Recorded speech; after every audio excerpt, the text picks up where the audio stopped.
मित्रों नमस्कार, मैं हूँ राकेश कुमार। आप देख रहे हैं मत अभिमत। मित्रों, रानी बेतिया के महल को ध्वस्त कर दिया जाएगा।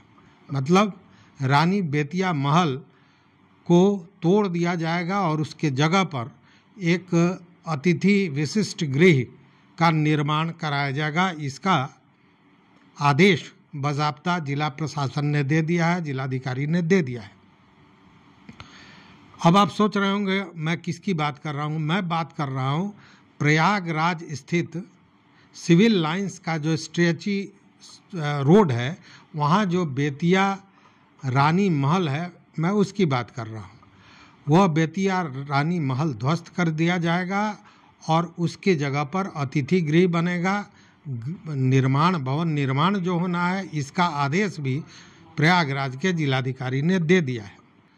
अब एक सवाल उठता है कि बेतिया राज की सारी परिसंपत्तियां बिहार सरकार के अधीन हो गई हैं, वैसे में बेतिया रानी के महल को कैसे ध्वस्त किया जाएगा, यह अपने आप में एक प्रश्न है। तो इसको लेकर आपको पहले बता दें कि वहाँ पे बिहार सरकार राजस्व परिषद के जो लोग हैं, उन लोगों ने 2 भूखंडों पर अपना दावा किया था प्रयागराज में, जिसमें से एक था सिविल लाइंस और दूसरा था कीड़गंज। देखिए, सिविल लाइंस में रानी बेतिया का महल है और कीड़ लाइन में रानी बेतिया का हाता कहते हैं, वहाँ भी भूखंड है। अब जब बिहार सरकार ने ये दावा किया कि ये दोनों ज़मीन बिहार सरकार की है, जो पूर्व में बेतिया राज की थी, उसके बावजूद रानी बेतिया के महल को ध्वस्त करके वहां अतिथि गृह बनाने का आदेश कैसे दिया जा सकता है, ये एक बड़ा प्रश्न था।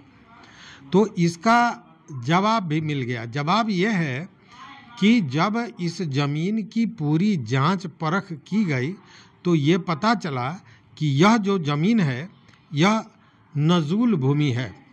तो यह नजूल भूमि क्या होती है, यह बात भी समझिए। देखिए, नजूल भूमि का मतलब कि उसका स्वामित्व सरकार का है, मतलब यूपी सरकार का है, जबकि वहाँ उस पर रानी बेतिया का महल बना हुआ है। 11,000 वर्ग मीटर में वो फैला हुआ है। इसके विषय में जब जांच हुई, जहाँ जो जिला प्रशासन प्रयागराज है, उनका कहना है, मीडिया रिपोर्ट भी बता रहा है कि जब जांच हुई तो पता चला कि वो नजूल भूमि है।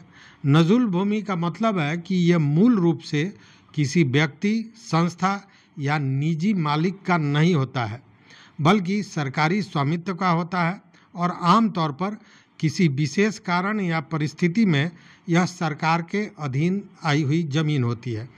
तो जब ये नजूल भूमि निकली तो नजूल भूमि का मतलब कि उसकी मलकियत हो गई सरकार की, यूपी सरकार की। तो इससे इसकी जो जानकारी है ये बिहार सरकार को दे दी गई है और उसके साथ ही उसको तोड़ने, ध्वस्त करने का आदेश जिलाधिकारी ने दे दिया है। देखिए, आपको बता दें कि जो बताया जा रहा है कि रानी ने आज़ादी के पहले इस ज़मीन को किराया पर लिया था और किराया पर लेने के बाद इसमें उन्होंने महल बनवाया था और उस पर रह रही थी। देखिए, महल जैसा मैंने बताया 11,000 वर्ग मीटर में है। आप जानते हैं कि बेतिया राज के अंतिम महाराज थे हरेंद्र किशोर सिंह, जिनकी मृत्यु 1893 में हो गई। उसके बाद राजकाज उनका रतन कुंवर, जो उनकी पहली पत्नी थी, वो देखती थी। उनका भी देहांत 1896 में हो गया और उसके बाद उनकी दूसरी पत्नी महारानी जानकी कुंवर वो राजकाज संभालने लगी, लेकिन उनको चूँकि उस समय अंग्रेज राज था, उन्हें अयोग्य घोषित कर दिया गया और कोर्ट ऑफ वार्ड्स में बेतिया राज की सारी परिसंपत्तियां चली गई थी।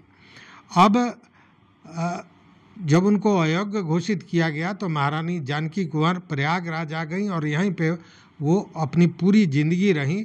24 नवंबर 1954 को उनका निधन हुआ और यह जो ज़मीन है, यह नजूल भूमि है। इसी पर उन्होंने घर या महल बनवाया था।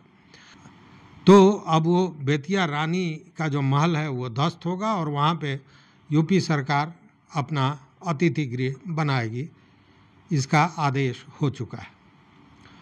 तो इस वीडियो में बस इतना ही। देखते रहिए मत अभिमत। मित्रों, चैनल पर ना हो तो सब्सक्राइब कीजिए, लाइक कीजिए, दोस्तों के साथ शेयर कीजिए और अपना विचार जरूर दीजिएगा। बहुत बहुत धन्यवाद। कोटिशा आभार।